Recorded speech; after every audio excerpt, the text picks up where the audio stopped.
Ovdje dobijemo onaj kamen samo. Ovo je ruda jadarit. Taj jadarit ima 26 minerala ovde, različitih kamenja i svega drugog. Dakle, jedan od njih je litijum. Ovde govorimo o desetinama milijardi evra.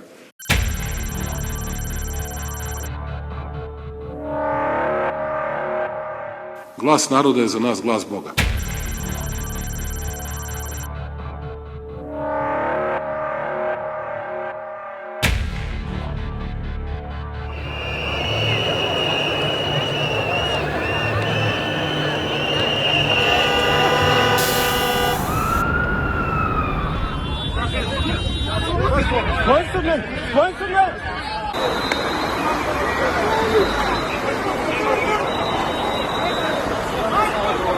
Ti si jesi, bre, šta radi?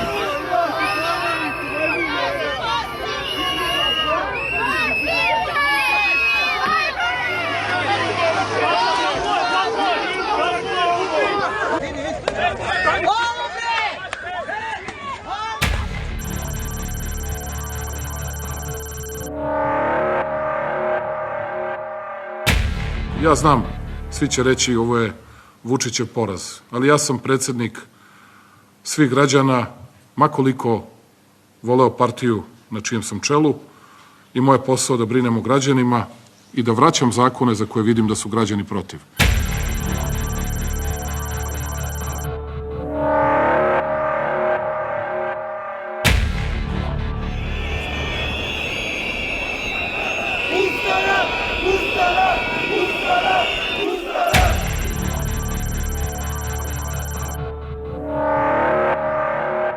Konačno, kao poslednji zahtev, na današnjoj sednici Vlade ukinuli smo i odluku Vlade o obrazovanju radne grupe za implementaciju projekta Jadar, koja je formirana 9. aprila 2021. godine i time, dame i gospodo, predstavnici medija, poštovane građanke i građani Republike Srbije, ispunili sve zahteve ekoloških protesta i stavili tačku na Rio Tinto u Republici Srbiji.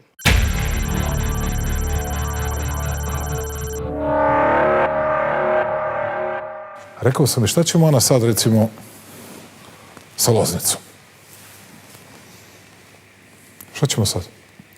Doneli smo odluku pod besmislenim pritiskom stranih službi, svakako jednog dela naroda.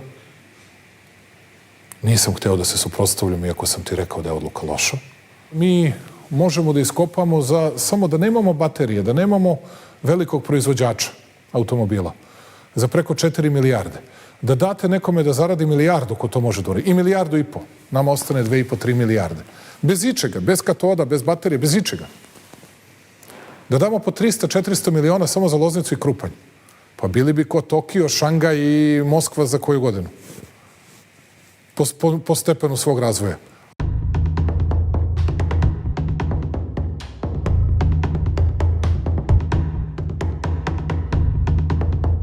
Daleko je Srbija od Tokija i Šangaja, ali daleko je od stavljanja tačke na otvaranje rudnika litijuma. Rešenja, odluke i zakoni koji su prema istraživanju insajdera doneti od 2001. godine do danas bili su između ostalog i u interesu kompanije Rio Tinto. U pitanju je svetska multinacionalna kompanija koja postoji 150 godina. Vlasnici akcija kompanije su svetski penzioni i zdravstveni fondovi i banke iz celog sveta. Trgovinom akcija na berzi vlasništvo se menja često, ali godinama je Kina najveći pojedinačni vlasnik akcija. U Srbiji su poslovali od 2001. godine. Takvoj kompaniji je država, kako tvrde njeni predstavnici, rekla ne i stavila tačku. Ispostavilo se međutim da kompanija Rio Tinto smatra da je ta tačka bila privremena dok ne prođu izbori. Kako su saopštili, sada, posle završenih izbora, razgovori o njihovom poslovanju u Srbiji mogu da se nastave. Nismo odustali od Jadra jer je to savršen projekat, poručuje jedan od direktora kompanije Rio Tinto. Kod Loznice u dolini reke Jadar pronašli su rudu koja u takvom sastavu postoji samo u Srbiji i nigde više u svetu. Otvaranje rudnika bilo je planirano za 2022. godinu. Neplanirano je stopirano. Da li se od poljoprivredne Srbija pretvara u rudarsku zemlju? Da li je uopšte moguće rudarstvo uz očuvanje životne sredine? Da li postoji način da država zaradi, ali da ne bude važniji novac od vazduha koji dišemo? To su pitanja na koja bi država morala da odgovori jasnom strategijom. U nedostatku strategije, oni koji ime države donose odluke izabrali su opciju jedan dan hoćemo, drugi dan nećemo rudnike. I tako je godinama.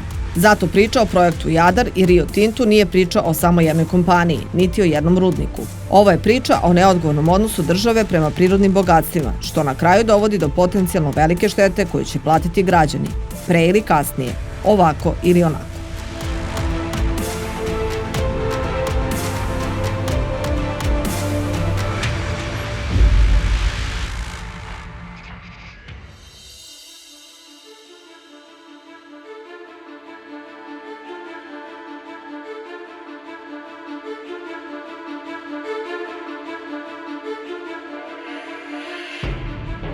Rudarstvo, razvojna šansa ili put ka propasti? Odgovor je negde između. To je kao tamni vilajet. Ko uzme kajaće se, ko ne uzme kajaće se. Sam uvek više voleo da se kajem kad nešto što sam uradio nego da ne uradim.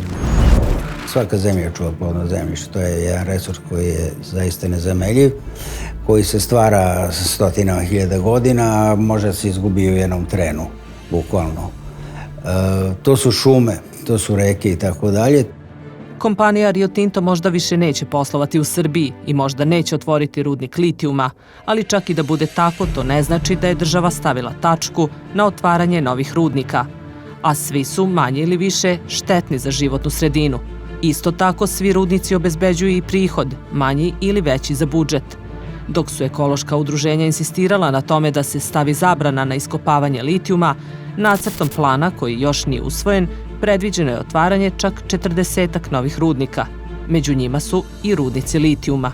Aktivizam u Srbiji se skoncentrisao na borbu protiv Rio Tinta. Nije ovo borba samo protiv Rio Tinta. Ovo je borba uopšte protiv pretvaranja Srbije, koja je plodna zemlja, u rudničku zemlju, znači u jednu devastiranu i zemlju koja više nije za život nakon eksploatacije tih svih ruda.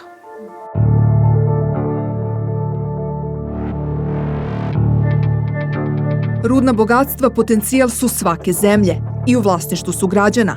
Potrebna su velika ulaganja da bi se otkrila ruda, utvrdile količine i položaj i na kraju eksploatisale.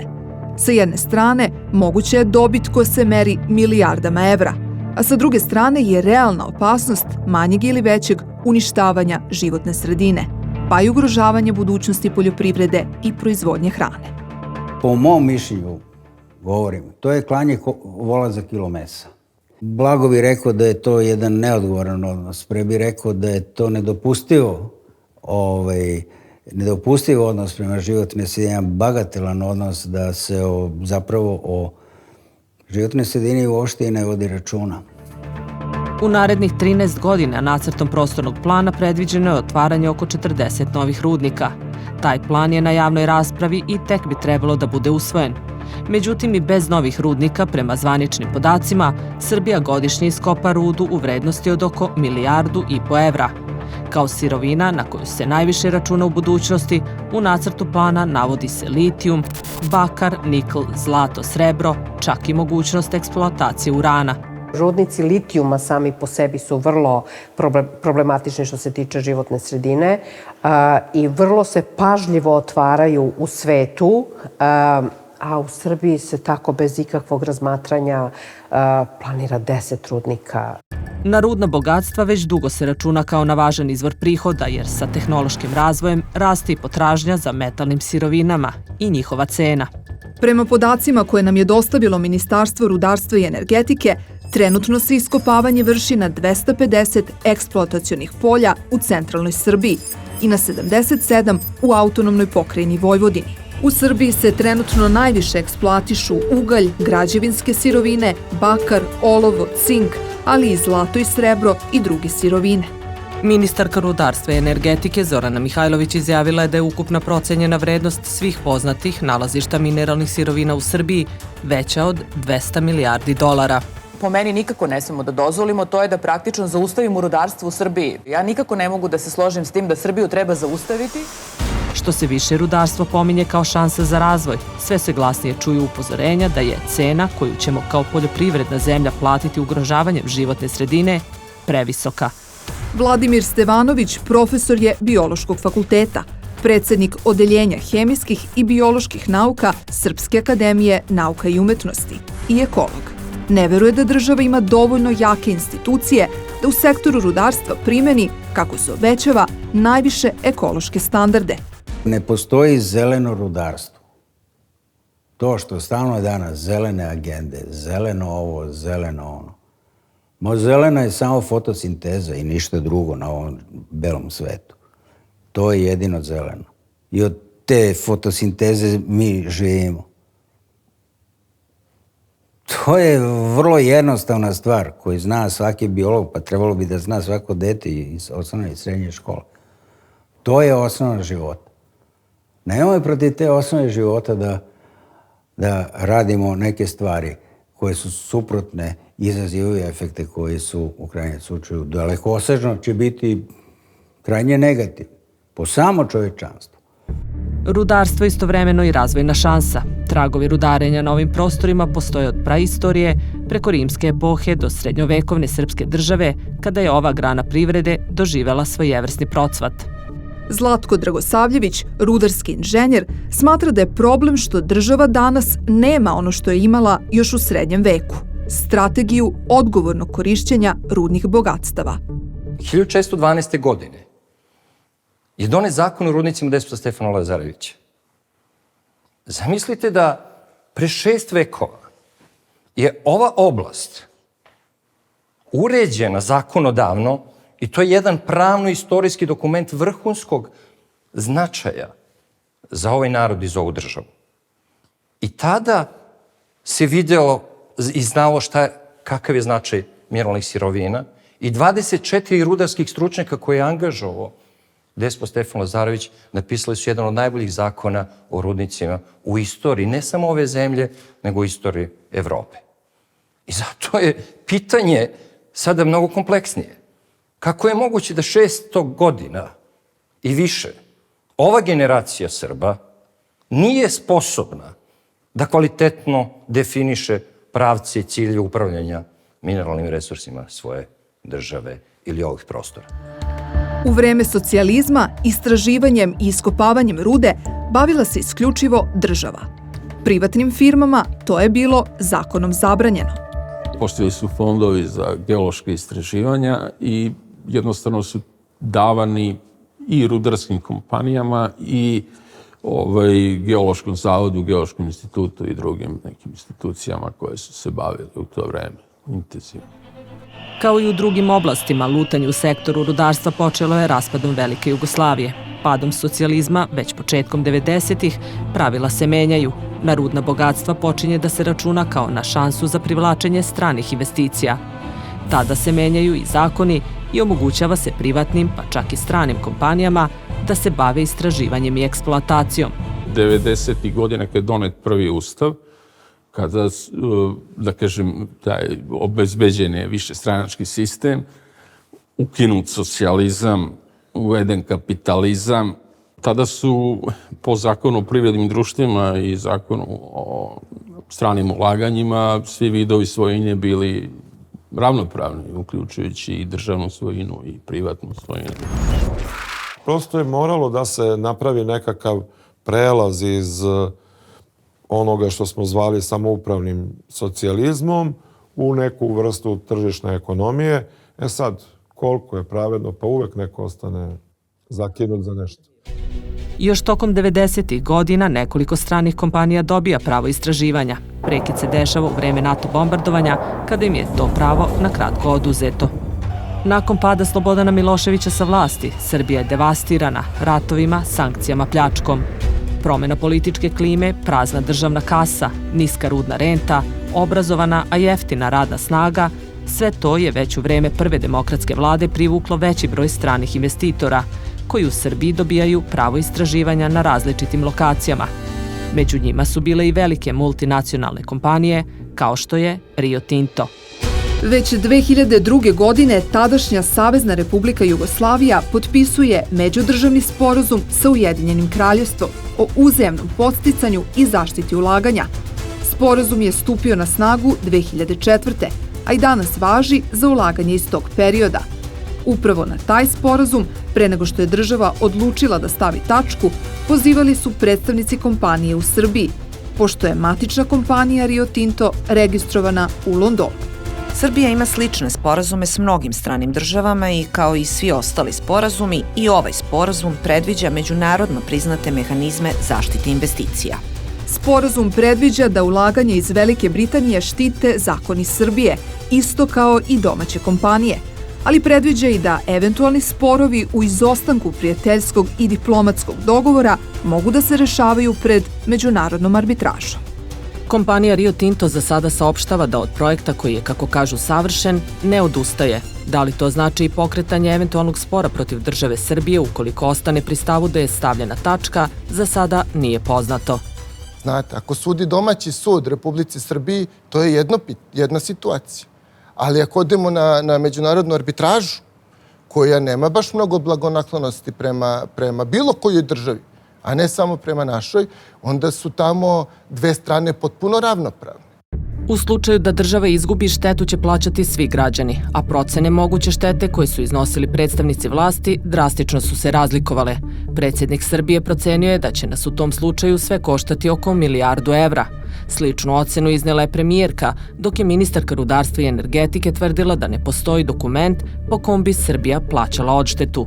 Izuzetno su neodgovorne izjave najviših državnih zvaničnika, kada oni govore da će država morati da plaća Rio Tintu 100 miliona pa i 1 milijardu evra odštete. Pazite, te izjave su u slučaju eventualnog spora postaju izuzetno bitne, izuzetno relevantne. One će se koristiti i kao neka vrsta dokaza u tom postupku. Jer vi imate šefa države i predsjednika vlade koji takvim izjavama praktično priznaju dug i priznaju obavezu. I mogu da vam kažem, stvarno sam bio kao advokat šokiran da su oni sebi dozvolili tako paušalno da izađu u javnost i da iznose tvrdnje o tome kako ćemo mi morati da plaćamo neku ogromnu odštetu. To jednostavno se tako ne radi. Teško da nećemo platiti ništa, smatra Kori Udovički, koja je bila ministarka rudarstva i energetike u vreme kada je sporazum potpisan. Mislim, on pojačava tu jednu obavezu. Vi obavezu prema nekome koga pustite da nešto kod vas radi i da troši novac, imate. Hoće li nas koštati? Pa iznenadilo bi me da baš ne košta. Čedomir Beljić, koji je bio pomoćnik ministra za energetiku i rudarstvo od 2002. do 2003. kaže da je interes države tada bio da u Srbiju dođu velike strane kompanije. Tu nema spora, to nije niko nikad to nisam negirao, ali moralo da se radi sve po zakonu i to je bilo izuzetno strogo praćeno. Da bude baš kako treba po zakonu. Privatne kompanije istraživanja raznih ruda u Srbiji nisu vršila napamet nikada. Sve one oslanjaju se na osnovna geološka istraživanja koje je pre 90-ih finansirala tadašnja Jugoslavija. Na osnovu dobijenih rezultata napravljene su mape sa mestima gde postoje naznake značajnog prirodnog potencijala. Ova zemlja je imala geološke karte urađene za vreme socijalističke Jugoslavije. To su bili ogromni projekti, pedološka i geološka karta, bila i vegetacijska karta koja nažalost nije završena. Ali to su bili ogromni projekti gde postoje osnove, postoje bili geološki instituti.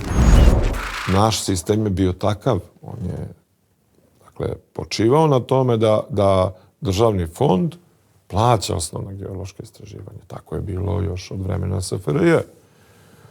Prosto takav je bio razvoj, takva je bila evolucija toga. Ono što se nije značajno menjalo, to je činjenica da kompanije pravo istraživanja dobijaju bez nadmetanja, odnosno javnog tendera, uz ispunjavanje praktično administrativnih uslova. U slučaju da je više kompanija zainteresovano za isti lokalitet, ranije je prednost imala ona koja se javila prva, a prema važećem zakonu, ona koja planira više da uloži u istraživanje.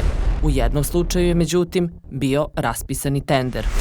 Tokom 2003. i 2004. dešava se prava navala svetskih kompanija u borbi za istraživanje ruda na lokaciji Crni vrh. S obzirom na to da je bila jaka konkurencija, bila su neophodna i drugačija zakonska rešenja. Posle donošenja zakona o koncesijama, 2004. raspisuje se i tender. Gore na području Crnog vrha, kod Bora, gde su se, ja mislim, sjatili jedno 20 različitih kompanija koje su želele da u isto vreme izvrše ta neka geološka istraživanja baš na tom prostoru i onda je taj neki konflikt interesa prosto razrešen kroz raspisivanje tendera. 2006. godine kanadska kompanija Dundee na tenderu je dobila pravo istraživanja i iskopavanja zlata i bakra na Crnom vrhu. Istovremeno kompanija Rio Tinto dobila je dozvolu za istraživanje i eksploataciju borne rude u reonu Piskanja na teritoriji opštine Raška. Istraživanja na Crnom vrhu su rađena, potrošene preko $100 miliona, ništa nisu našli. Ničeg ekonomski zanimljivo, mislim, potpuno ono. Iako su svi prostorni, iako su svi kontrolni faktori prostornog rasporeda mineralizacije tu bili prisutni. Znate, bilo je puno dima, ali vatre nigde nije bilo. I Rio Tinto i kanadska kompanija Dundee nekoliko godina kasnije odustaju od prava istraživanja i iskopavanja. Dotadašnje ulaganje u istraživanje ruda na tim lokalitetima praktično im je propalo jer nisu pronašli dovoljnu količinu zlata da bi se iskopavanje isplatilo. Ispostavilo se međutim da je Rio Tinto 2004. godine bez tendera dobio pravo na istraživanje u Jadarskom basenu kod Loznice. Ne mogu da vrše gde god hoće istraživanja. Istraživanja vrše tamo gde im ministarstvo nadležno odobri, odnosno da odobrenja za izvođenje geoloških istraživanja. Ja tu Rio Tinta najmanje mogu da krivim. Više krivim državu koja je to dozvolila da se uradi na takav način, na brzinu i nedovoljno promišljeno. A ima mnogo projekata koji su takvi. Brojne odluke, jasne i manje jasne, koje je donosila država, obeležile su period od 20 godina poslovanja Rio Tinta u Srbiji. Ova kompanija je u dolini reke Jadar otkrila nalazište jedinstvene rude u Srbiji još 2004. godine. Ruda, kakve nema nigde u svetu, u sebi sadrži 3 važne komponente – litijum, bor i natrijum. Po reci Jadar dobila je naziv jadarit. Kompanija Rio Tinto rudu šalje tada na analizu Prirodnjačkom muzeju u Londonu kako bi se uverili da ista takva zaista ne postoji nigde više u svetu. Izjavu kustosa za minerale pomenutog muzeja tada prenosi i svetski servis BBC-a. This is maybe what you might think kryptonite's going to look like. Očekivali ste možda da ovako izgleda kriptonit, ali je moguće da ipak izgleda ovako. Stručno se zove jadarit. Asocijacija na kriptonit dolazi iz toga što kada smo proučavali materijal i utvrdili hemijski sastav, ukucali smo taj hemijski sastav u Google da vidimo da li je neko već otkrio isti sastav, da li je neko znao za njegovo postojanje ili je ovo prvi put da je otkriven. Prvi pogodak na Google je stranica Wikipedije o kriptonitu. Bilo nam je naravno zbunjujuće pa smo proverili i otkrili da u filmu Povratak Supermana iz 2006. godine Lex Luthor krade uzorak stene iz muzeja i zoomira fragment kada se izlistava hemijski sastav i ispostavlja se da je isti ili skoro isti kao ovaj koji smo našli. U vreme kada je Rio Tinto 2001. došao u Srbiju, na snazi je bio zakon o geološkim istraživanjima iz 1995. prema kojem nijedna privatna kompanija nije mogla da dobije pravo istraživanja ukoliko prethodna država na toj lokaciji nije obavila osnovno istraživanje. U tom periodu bila je aktuelna mapa osnovnih geoloških istraživanja iz 1975. Ovu mapu mogao je i danas može po simboličnoj ceni da kupi bilo ko. Bila je obaveza da platite, da platite korišćenje tih podataka. Oni su uzimali podatke, plaćali arhivi i onda na osnovu toga vršili, odnosno predeljivali se da li će dalje da istražuju ili ne. Ne čudi mene zašto su se brzo pojavili rezultati. Smatram da je to posljedica i prethodnih istraživanja, ali da su i oni dosta brzo i ekspeditivno radili na tome. Mapa iz 1975. nije pokazivala prisustvo litijuma, ali jeste ukazivala na takvu mogućnost. Žuta nijansa označava basen u kojem je pronađen jadarit. Znači, tu se na nekom elementarnom nivou konstatuje da tu nešto postoji, opisuje se masiv, opisuju se neki regionalni uslovi i otprilike tu se staje. Od osnovnog istraživanja sa kojim je raspolagala kompanija Rio Tinto do utvrđenih nalazišta rude potrebna su velika ulaganja, mnogo vremena, a na kraju i sreća. Imali su jako sreće. Ja sam pitao neke geologe naše, rekao, kako to da vi niste našli to? Oni šale se pa kažu, možda su mnogo dobri ljudi. Prema podacima Svetske banke, samo 2% geoloških ispitivanja na kraju dovedu do otvaranja rudnika. Zaista kod geoloških istraživanja to je isto kao da tražite iglu u plasnu senu. Sad, da li ćete naći ili nećete naći, to je drugo pitanje. Od trenutka kada je Rio Tinto otkrio naznake nove rude, jedinstvene u svetu, prošle su godine detaljnih istraživanja. Bilo je neophodno utvrditi o kojim je razmerama rudnog bogatstva reč, kakav je kvalitet, koliko će biti teška za kopanje i kako preraditi rudu kakva ne postoji nigde u svetu, da bi se iz nje izvukao u svetu sve traženiji litijum. Ispostavlja se međutim analizom dokumentacije da je kompanija Rio Tinto mnogo duže u Srbiji nego što je to zvanično bilo poznato. Ta kompanija je u Srbiji počela da posluje 2001. kada osniva ćerku firmu Rio Sava Exploration sa idejom da istražuju borate u okolini Bora. Prvi put pravo za istraživanje, opet borata, ali u dolini Jadra, dobijaju tek 2004. Međutim, kompanija Rio Tinto je istraživanja u dolini Jadra počela mnogo ranije, još krajem 90-ih.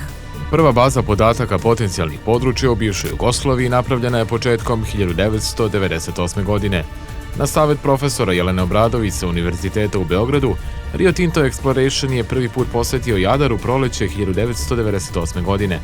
Jadarski basen je stavljen na listu prioritetnih basena za dalje istraživanja.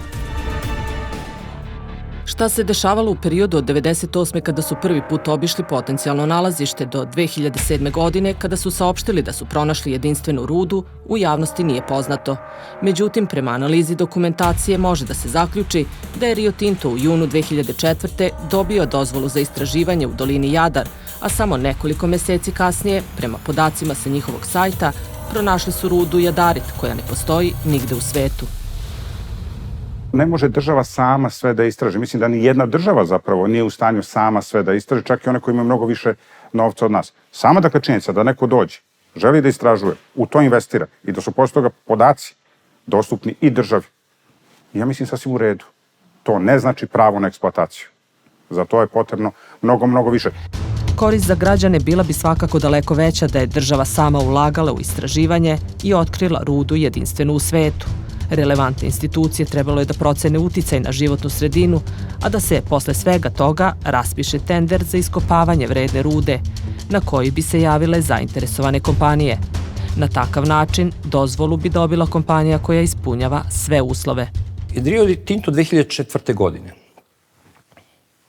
dobio pravo na istraživanje, kada je to greenfield potpuno, investicija na ledini, na površini, gde postoje neke indicije, ali ne postoji ni jedan relevantni stručnjak, geološki i rudarski u svetu koji može da kaže da tu nečega ima dok se to ne istraži.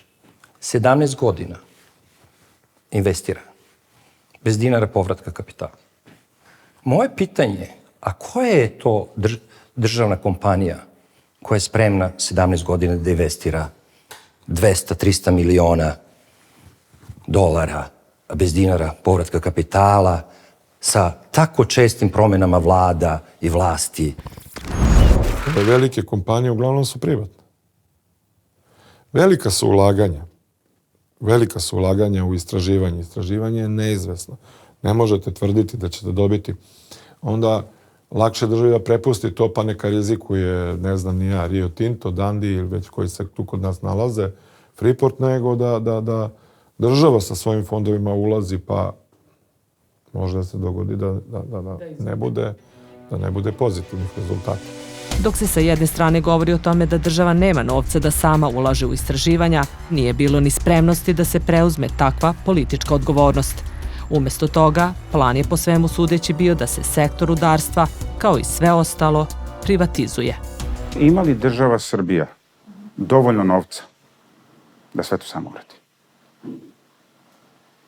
To je prvo pitanje. Drugo pitanje, da li je bolje znati šta imate od resursa ili bolje ne znati?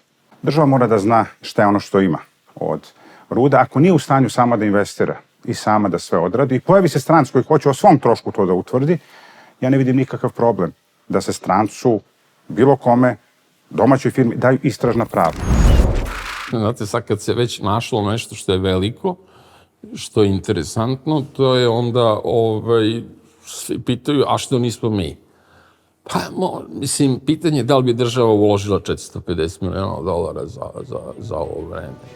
Podaci o tome koliko je Rio Tinto do sada uložio nisu do kraja jasni. Prema izjavama predstavnika države, Rio Tinto je do sada uložio $250 miliona, a na pitanje o dosadašnjim ulaganjima, direktorka kompanije Rio Sava Exploration Vesna Prodanović izjavila je u decembru 2021.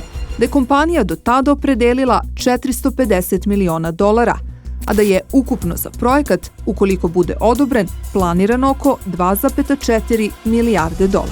Do sada su najviše ulagali u istraživanje rude, ali i u otkup zemljišta od privatnih vlasnika u selima u dolini reke Jadar kod Loznice. U tom području su na površini od 2030 hektara, što je poređenja radi više od 2500 fudbalskih terena Crvene zvezde, predviđen rudarski kompleks Rio Tinta, sam rudnik, prerada rude, deponija i svi drugi infrastrukturni objekti. Samo pravo da sprovode geološka istraživanja platili su gotovo simbolično. U periodu od 2012. do 2020. državi Srbiji su platili naknadu u ukupnom iznosu od oko $13 miliona, što danas iznosi oko 110.000 evra.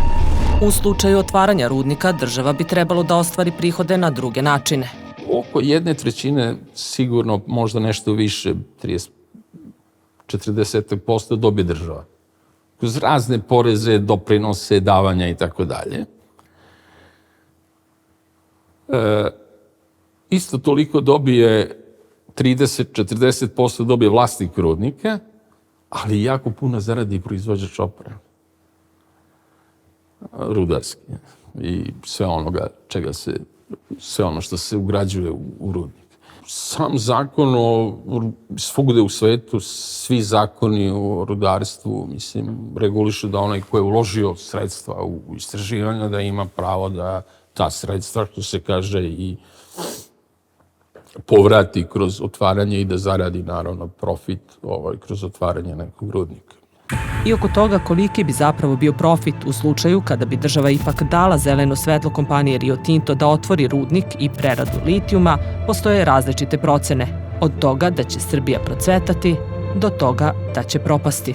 Ljudi iz struke su, uglavnom oprezni i teško da ćete naći rudarskog inženjera koji će na sva usta to da hvali, da kaže da, to je odlično, ajte da vidimo kako će se sve razvijati, pa onda da kažemo da ili ne. Lično smatram da to jeste razvojna šansa Srbije, ali ne misle svi tako. Ministarka rudarstva i energetike Zorana Mihajlović izjavila je da je vrednost nalazišta u Srbiji procenjena na $56 milijardi. Toliko je procenjena vrednost potvrđenih zaliha litijuma u Jadru u odnosu na trenutne cene na svetskoj berzi. Želje za samo profitom doveće nas do toga da ova zemlja počinje i već ima naznake da jednostavno posrće. Obrazovan svet je najveći resurs svake države. Ne možete vi na neukom narodu da gradite bilo šta. Onda ćete biti zaista u pravom smislu jeftina radna snaga, a možda smo tako i projektovani. Đavo će ga znati. Analiza koju je profesor ekonomskog fakulteta Dragan Lončar radio na osnovu podataka koje mu je dostavila kompanija Rio Tinto pokazala je da bi država Srbija godišnje zaradila $627 miliona direktno i $589 miliona plus $296 miliona indirektno, odnosno ukupno $1,5 milijarde godišnje. Realna procena, međutim, pre svega bi zavisila od kretanja cene litijuma na svetskom tržištu. Takođe smo imali prošle godine priliku da čujemo nekakvu ekonomsku analizu isplativosti tog rudnika, ali ta ekonomska analiza je pokazala kakvu će dobit kompanija imati od rudnika. Nije urađena ekonomska analiza šta Srbija time gubi i šta ljudi gube na tom prostoru. Urađeno je samo onaj deo šta kompanija dobija. Istovremeno, ocene su da bi rudnik litijuma Srbiji doneo štetu. Ja sam govorio da mora se na jedan tas vage stavi koliko vredi to što je danas urađeno. Poljoprivredno zemljište, šume, reke, stanovništvo. Koliko vredi litijum. Mi smo se zaleteli da je to belo zlato i belo zlato, belo zlato. U redu, bit će litijum, možda na nekom drugom mestu i tako dalje, možda ne u tom obimu. Ja ne znam, ali to je trebalo vrlo dobro promisliti. Mislim da se država tu zaletela. Činjenica je da je litijum sve traženiji u svetu i da njegova upotreba raste sa razvojem tehnologije. Zato spada u strateške resurse. Litijum je između ostalog važan za proizvodnju baterija za automobile na električni pogon, mobilne telefone, kompjutere. Kad je Rio Tinto otkrio ovaj litijum, on nije bio interesantan toliko. Proizvodilo se negde oko 80.000 tona svega u svetu. Sad je i cena je bila niska. Možda bila 1.000, 2, 3 dolara po toni. Sad je, mislim, došla na 20-30. Je li potražnja skočila?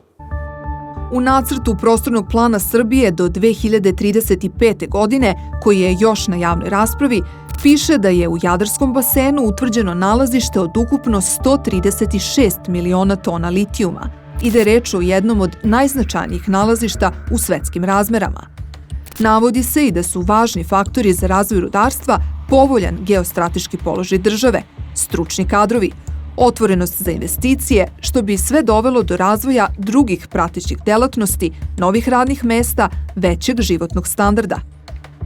Dragana Đorđević, naučna savjetnica na Institutu za hemiju, tehnologiju i metalurgiju, kaže da bi sprovođenje takvog plana Srbiju pretvorilo u rudarsku zemlju. Nacrt sadrži još 40 rudnika u Srbiji, što je nas sve iznenadilo, nas iz struke, iz raznoraznih oblasti. Bilo je mnogo reakcija na taj prostorni plan. Preko 500 organizacija i pojedinaca je reagovalo na taj plan. U tih 40 rudnika sadrži i 10 rudnika litijuma i bora, počev od Jadra preko Valjeva, praktično čitave zapadne i centralne Srbije, Jagodine, Čačka, Požege, sve dole do Vranja. U nacrtu prostornog plana konstatuje se da svaka rudarska aktivnost može ugroziti ekološku stabilnost, ali država se i planom i važećim zakonima obavezuje na poštovanje najviših ekoloških standarda. Navodi se i da nije razvijena svest javnosti o značaju mineralnih resursa za energetsku stabilnost i ukupan ekonomski razvoj države, a onda su pobrojana brojna ograničenja koja opravdavaju strahove javnosti, poput onih da Srbija nema strateške, razvojne i planske dokumente. Pošto ova država ima tu fiks ideju da mora da se razvija brzo, to što se ona razvija brzo, to istovremeno u velikoj meri sasvim nedovoljno osmišljeno. Dešavaju se, zida se, ruši se, pravi se na 1000 mesta i tako dalje.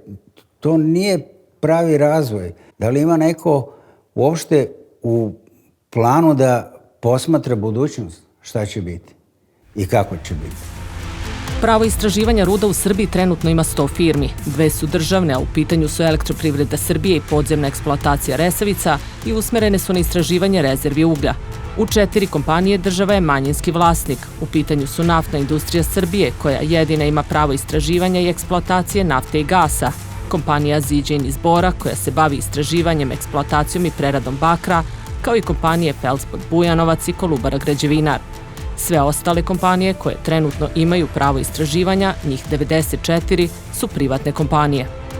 Na spisku prvih 10 kompanija po broju odobrenih rešenja za istraživanje na različitim lokacijama primetan je značajan broj kompanija čiji je krajnji vlasnik registrovan u inostranstvu, odnosno u offshore zonama. Spisak pokazuje i da se poslednjih godina osniva sve više kompanija za ovu delatnost. Kada vi pogledate prostorni plan do 1935. godine, ispada da je Srbija rudarska zemlja, da je to jedini resurs sa kojima Srbija raspolaže.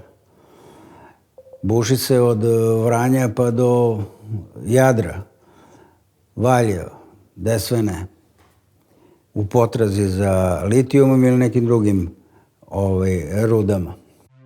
Kako se navodi u nacrtu novog prostornog plana Republike Srbije, procena je da je u nova istraživanja samo u 2018. uloženo više od 100 miliona evra i da su ta ulaganja u stalnom porastu. Bila državna ili privatna, kompanija koja ima pravo istraživanja mora redovno da informiše nadležne institucije o tome šta je pronađeno.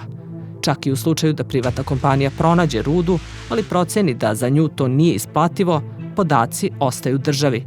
Kada se pronađe značajno nalazište, korist od eksploatacije trebalo bi da imaju i kompanija koja je pronašla rudu i država kroz različite vrste naknada i poreza, zapošljavanje, sporedne delatnosti i druge načine.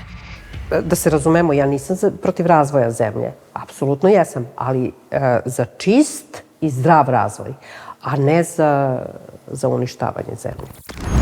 To se objašnjava velikim razvojem, brzim razvojem i tako dalje i da nemamo mi vremena da sad stavljamo filtre na ove dimnjake termoelektrana i tako dalje i tome slično, ili da ispuštamo kanalizacione, da prečišćamo kanalizacione vode i da ih direktno puštamo u reku i tako dalje.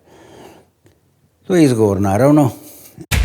I dok ekolozi smatraju da se njihova upozorenja ne uzimaju ozbiljno, rudari smatraju da bez rudarstva nema napretka, kao i da je u poslednje vreme cijela jedna profesija neosnovano stavljena na stup srama. Neki kažu šta će nama rudarstvo, ne treba rudarstvo, moramo se bavimo mi nečim drugim. Evo, ja vas pitam, pogledajte ovu prostoriju ovde, ovu lepu zgradu ovde.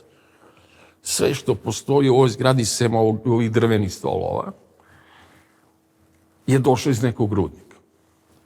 Ove keramičke pločice, cement, boje, lakovi, kablovi, ove metalni delovi, konstrukcija, mislim, cement, mislim, sve to dolazi iz nekog rudnika. O rudarstvu danas i o mineralnim sirovinama govore svi osim rudarskih stručnjaka. I to je prosto neverovatna stvar. I u polarizovanom društvu u kojem smo se mi našli, ovo je sramotno što se radi sa ovom profesijom. Sa ovom časnom profesijom, pa to je nepoznavanje sopstvene istorije. Ja ih potpuno razumem da je došlo zlatno vreme rudarstva po svim nekim projekcijama. Oni se toga drže, bore se za to. To može sve da se razume, ali ipak treba naći meru. Jer nije rudarstvo samo eksploatisati ugalj i mineralne sirovine, metale i tako dalje. Rudarstvo je i kamenolomi su rudarstvo. Oni niču kao pečurke posle kiše po Srbiji. Brda su oguljena. Kada se podvuče crta oko osnovnih pitanja, postoji saglasnost na izgled suprotstavljenih strana.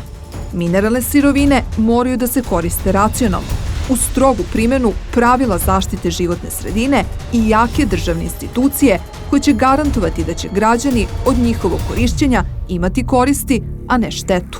Ako imamo slabe institucije, ajde da govorimo o slabim institucijama. Nemojte zbog slabih institucija da govorimo loše o jednoj delatnosti, jednoj struci. Ne možete vi da stignete nešto što je propušteno. 30 godina je propušteno. 30 godina tranzicije nije donalo Bog zna šta novo. Uništeno je uglavnom. A pre svega su uništene institucije. I sad vi očekujete da tu bude neki progres. Da su opravdana strahovanja da bi životna sredina mogla biti žrtva ekonomskog razvoja ukazuje i dosadašnja praksa. Među najveće rudnike spadaju površinski kopovi uglja u Kolubari u vlasništvu javnog preduzeća Elektroprivrede Srbije, rudnici bakra, ali i plemenitih metala, zlata i srebra u Boru, u kom je većinsko vlasništvo 2018. godine preuzela kineska kompanija Zijin. Ta ista kompanija je u oktobru 2021. kod Bora otvorila i novi rudnik bakra i zlata Čukaru Peki, koji je predstavljen kao prvi zeleni rudnik.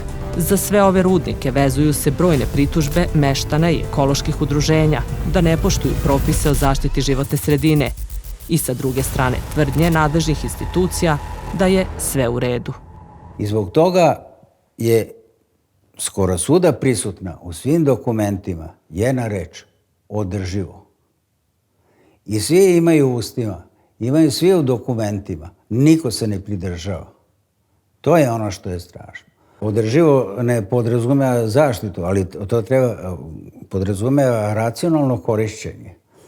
A ne tako korišćenje da sad u vrlo kratkom roku vi uzmete profit, posečete nešto, izlovite nešto.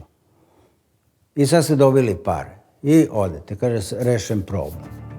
A to što ste ostavili za sebe, to treba da se obnavlja narednih, na primjer, 100, 200, 300 godina.